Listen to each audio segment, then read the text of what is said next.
entitled Kemetic Spirituality and Epistemology, African Ways of Knowing. Epistemology refers to the branch of philosophy that investigates the origin, nature, methods, and limits of human knowing. The root is episteme, which is the Greek word for knowledge. Kemetic spirituality and epistemology is an ongoing attempt to make connections between African spirituality, knowledge, and knowing for people of African descent. Now, my question to all of us here is, how do we know what we know about African history and culture? Did you learn about it in the family? Did you learn about it in the larger community? Did you learn about it in school? Did you learn about it at a museum? Or did you read about it or just overhear about it? And what was the conversation like? Was it, as Joseph Harris says, one that's characterized by myths and stereotypes, omissions and distortions? Or was it a story that gave a fuller and truer and accurate depiction of African history and culture? Just reflect for a minute and think about when you learned about Africa and who brought it to you. Was it the stories of John Henry Clark that brought you to the knowledge of Africa? Was it something you heard at ASCAC? And as you think about that, let's go to the next slide. What I want to know is, why are the ancestors Mesolithic? Particularly those that are born in the last quarter of the 19th century and who became a part of the 20th century academy. They're keeping me up nights. I have dark circles under my eyes. I want to get some rest. Okay, but they won't let me go. And then my search for ancient Kush Nubia of the 8th century BC has been redirected. Why? I think it's because Spirit wants me to go back and see what these thinkers and scholars and intellectuals have to say. And what lessons do they offer that I need to know, and before I can continue to pursue an interest in Kush? And who were some of these thinkers? And what body of knowledge informed their epistemologies? And what are African ways of knowing? Jake, this is something. I just happened to pick up Reconstructing Kemetic Culture. This was published, I think, in 1990, but it covers the conference in '86 and the conference in '87. And there is a presidential address by Jake in 1986 that he gave 1 month after Djehuty died. And that text is just unbelievable in terms of the ideas here. He talks about Pianki. He talks about the African History Project, the African World History Project. He talks about the direction that ASCAC is taking. And we probably need to revisit this speech from 1986 so that we can refresh and restore our thinking about this. This first quote, though, is from Intellectual Warfare, where Jake says, "The restoration of African civilization is not possible without a return to African spirituality. Therefore, we must revisit African theology. Cultivation of the relationships among divinity, cosmos, nature, society, and humanity is the office of conscious Africans. The words Medu-Neter themselves mean divine speech. Thus is a metaphor for our spiritual project." So we have to understand this idea of speaking divinely, what that means, and what informs this Medu-Neter. Okay, next. This is the quote from the presidential address in New York in 1986. He says, "Our quest for the restoration of African civilization has led us to search for a model, a paradigm, a theoretical framework. And we have found that model, that classical model, by going back to the first occasion, that is the Septepi. We have gone back to our ancestors who built the great civil nations in the Nile Valley at the very beginning of time." Okay, so we're looking for this model that Carruthers is talking about, and Kamal gave us a conceptualization of what this model looks like. Okay, let's go to the next one. This is indeed the Septepi, and this reflects the first family. The idea of family is very crucial to Kemetic thought. The mother-father, Ray, caused to come forth Shu and Tefnut, Geb and Nut, and then Usir, Aset, Nebuchadnezzar, and Set, who then brought forth divine governance in the form of Horus. You see Newt, the mother, stretching forth from horizon to horizon, and then the father, Geb, on the lower level, at the ground level, okay, separated by shu, space or air. Next. And this is what it looks like in the written depiction, Kepere Autumn, which is mother-father, male and female, Shu and Tefnut. And Tefnut, Muriel claims Tefnut as her alter ego, the lion. Okay, so that's why everybody is so fiercely ready to stop when she says stop. So Shu and Tefnut brought forth Geb and Nut, Geb the earth and Nut the sky, and their children came forth, Usir, Aset, Sektet, Nebuchadnezzar. And from Usir and Aset came Ker. This is the first occasion, the first family, and from this first family came forth all humanity. So from nature, from the netures, we have emerged, which means that African people are coming from a divine origin. You're coming from the netures. You're not being created, but you are procreated by Mother, Father, Kepere Autumn, the sun, in 3 phases. Next. Present on that first occasion is this concept of Djehuty, and these are 2 images of Djehuty. And this is critical to epistemology because, okay. Okay. Because Djehuty is present at every occasion, and Djehuty is holding something in his hand on the left. You see that he has a reed pen and a palette representing the idea of writing. But it also represents the idea of speech, because speech and writing are so related. So knowing comes forth from this representation of this divine intelligence, this divine scribe, Djehuty, who records everything in terms of this cosmic drama. And he's present on the first occasion, but Djehuty's next. Is also present at the last occasion of one's life, or in the eschatology when one dies.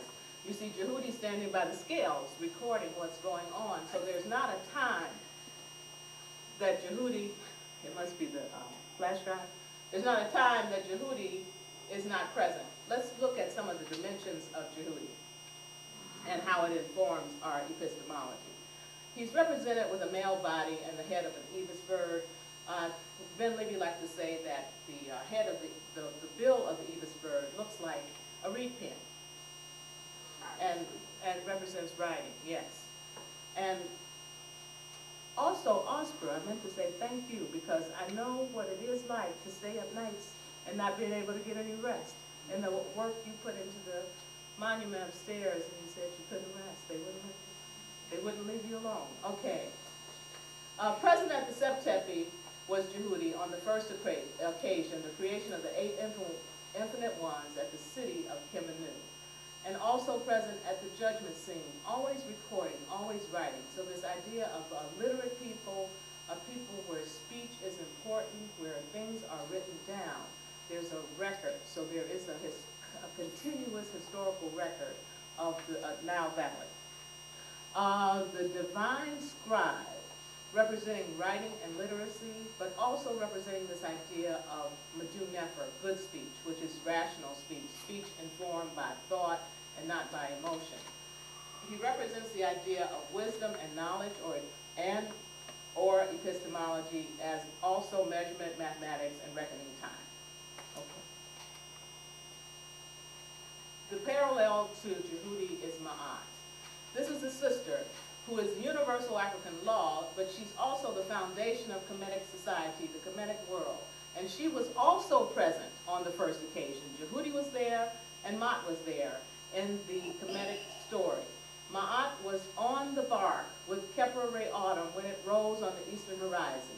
And she brought divine order, harmony, balance, truth, justice, righteousness, and this idea of reciprocity. The reciprocity is that the Creator is giving life and power and health. And once you receive this life and power and health, these gifts from the Creator, there's responsibility of humanity to give it back. Okay.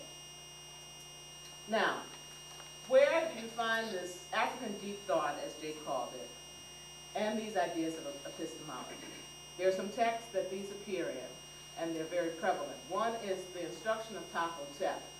And the ideas that you see in Djehuty are the ideas of sensory perception or empirical knowing.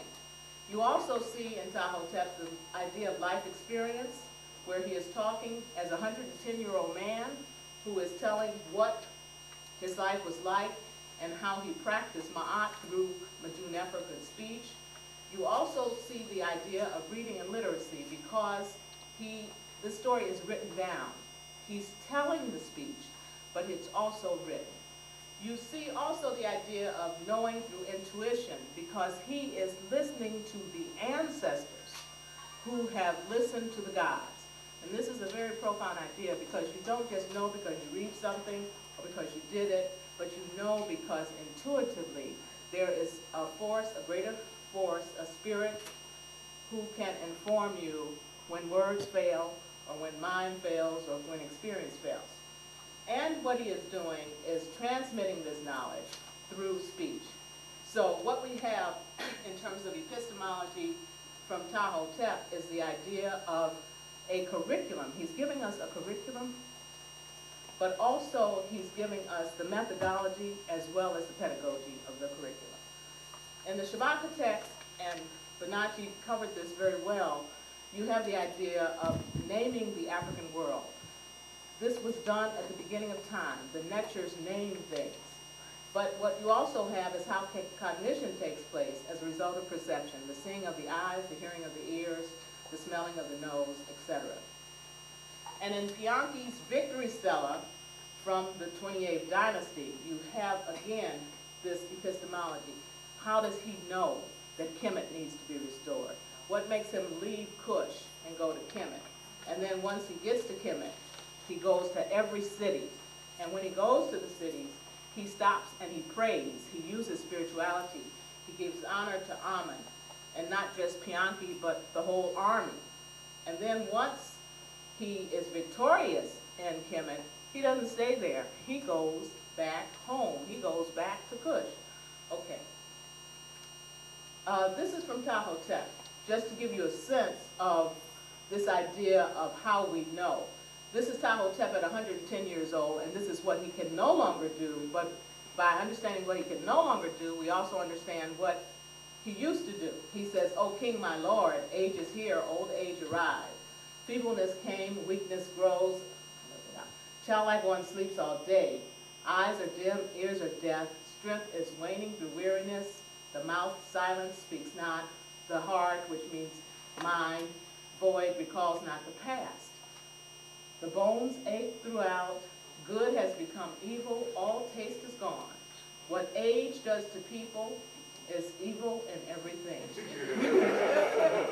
This is Djehuty from over 4,000 years ago.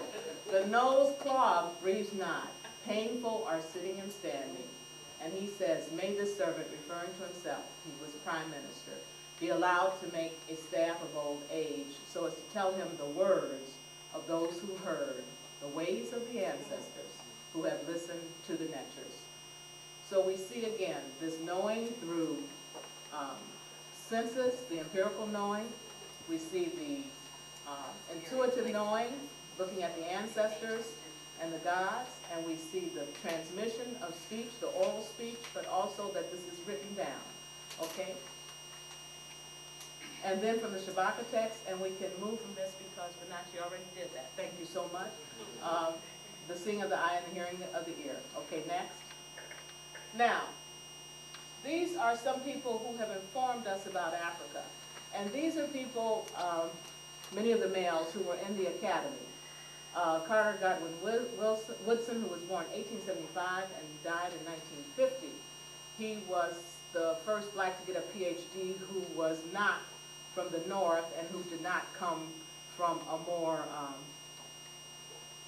cultured background. He received his PhD in 1912, but Du Bois was the first to receive the PhD from Harvard in 1896.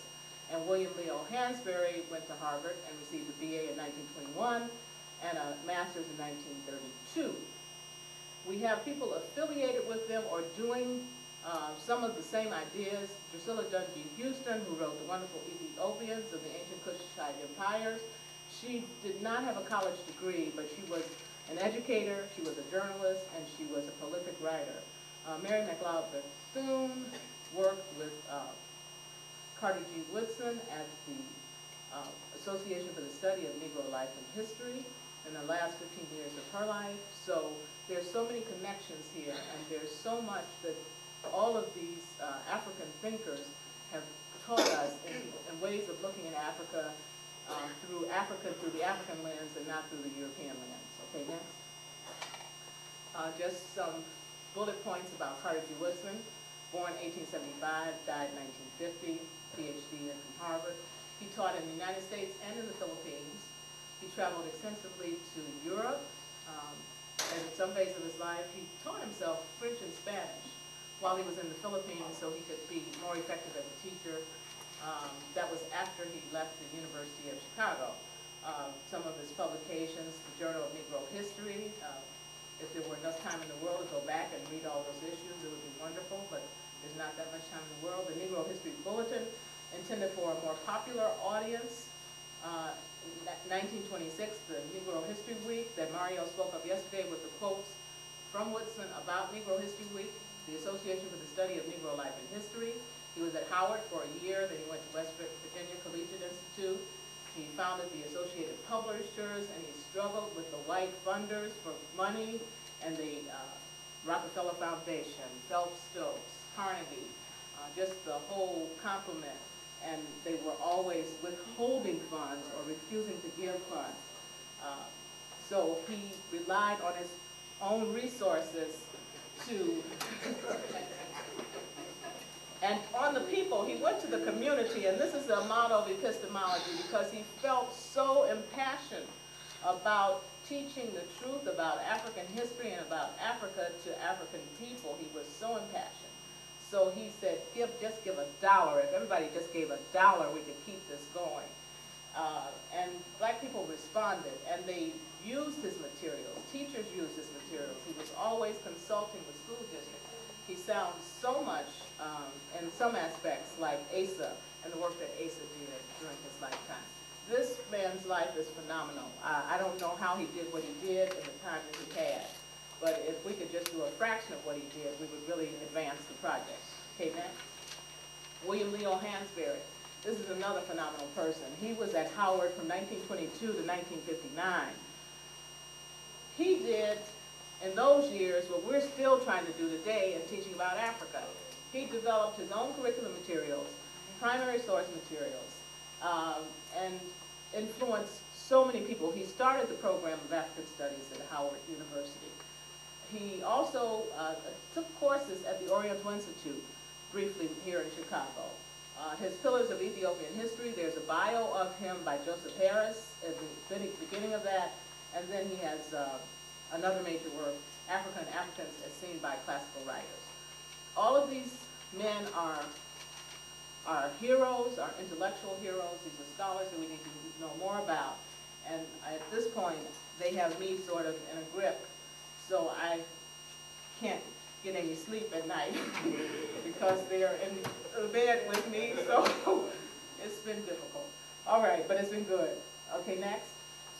Now, the African way of knowing, or African ways of knowing, it says that DNF Ankwas Seneb, that the Creator has given you the power. He's given you the intellectual power. He's given you the senses to see, to hear, to taste, to touch, to understand. And because you have been given this life and power, then it is your responsibility, no matter how difficult the struggle may seem, to give back this life and this power and this health to the community, to African people. So there are many ways of African knowing. You can know empirically, you can know intuitively, you can know because you've read it, you can know because you've been to Africa, you can know because somebody told you so. But however you know it, you are required to share what you know. These are the next steps, going beyond the awe. Oh yeah, Thompson has a bio on Woodson. that appeared in the Encyclopedia of Race and Racism. So if you haven't seen that, ask him for a copy. He usually has it with him in his bag. So ask him for a copy. But the huge bio on Woodson is Jacqueline Goggin, and she has just, her research is just scrupulous. She's read every letter that went back and forth between Woodson and all of his, the African scholars, the white philanthropists, Thomas Jesse Jones, Anson Phelps Stokes, just every piece. I don't know how she had the time. It took her 15 years to write that bio, but if you get a chance, it's really a good read. And then Du Bois has a tribute to Woodson after Woodson died, which is really a nice little obituary kind of piece. Harris has a bio on Hansberry in Pillars of Ethiopian History. And then Mario was saying that there's a PhD dissertation on Hansberry that I would like to look at. And another step is looking at their contributions to the episteme about ancient African history, their sacrifices, which were many, and how they handled the opposition from the white organizations, from white individuals, from white universities, et cetera, and still prevailed. So you see these two streams, this African stream and this European stream, and they have different conversations about what we should know about Africa and how we should know it. And our question is, what does that mean for us today in 2009, because these same streams still exist? Who controls the knowledge about Africa? And Nubia is an example. Who's going to control the knowledge about Nubia? It looks like the former Egyptologists, who are now the Nubiologists, will be the ones who publish about it and decide what is published. Okay?